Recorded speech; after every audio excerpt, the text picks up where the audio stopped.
پهلوان فعلی جهان گشتنگیری در سال 2024 اقنظر نظرف یک تگ سبز ببر کرده است و بر مقابل احمد احمدوف نبرد میکند.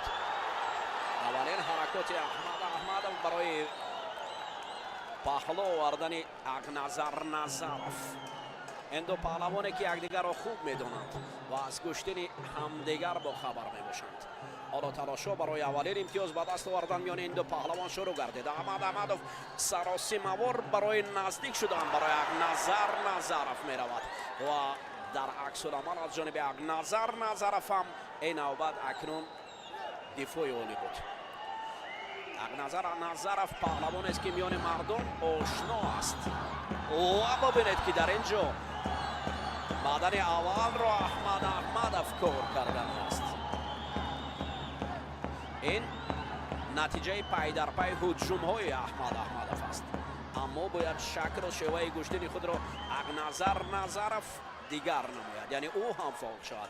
در حالت کم فعالی پی در پی هجوم ها میتواند که ما را به بدن ها مبادل گرداند. پس در حالت بدن شدن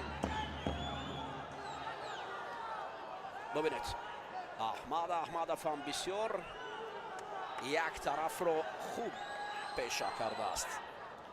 این پهلوانی که یک تگ سفید دارد روسیه را معرفی میکند احمد احمدوف و اقنظر نظرف باشد جمهوری تاجیکستان را. ببینید اقنظر اکنون شجاع و دلیر بود. داور در اینجا بدن را برای اقنظر نظرف نشان میدهد. حالت تکرار هم دیدن ممکن است.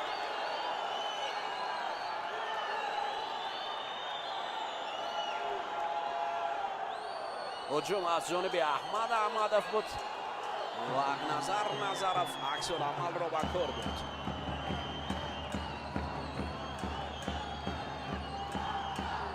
در اینجا داور مرکزی اشور محمد جمهوری اسلامی ایران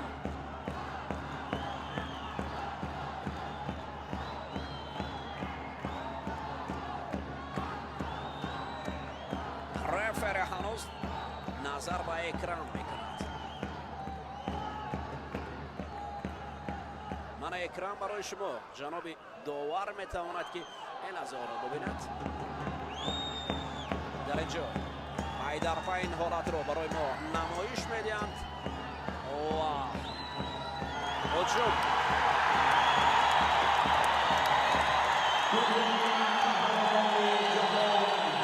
مراتبه دوم است که اقنظر نظرف بار دوم است که به عنوان قهرمان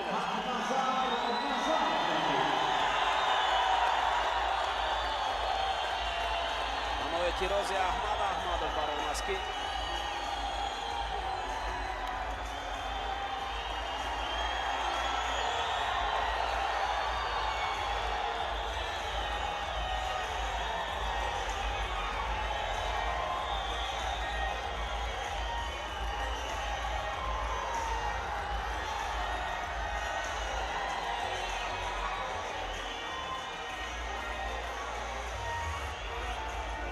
محمد علی خوشرنگ اقنظر نظرف را از دومین قهرمانی جهان گشتنگیری بار دیگر مبارکباد میگوییم.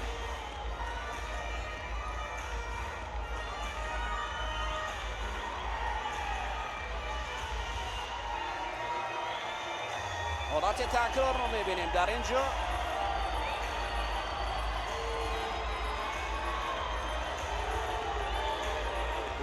توسط سر اومدن این دیروز هم چنین حالت ها بود. بسیار حالت های خطرناک است.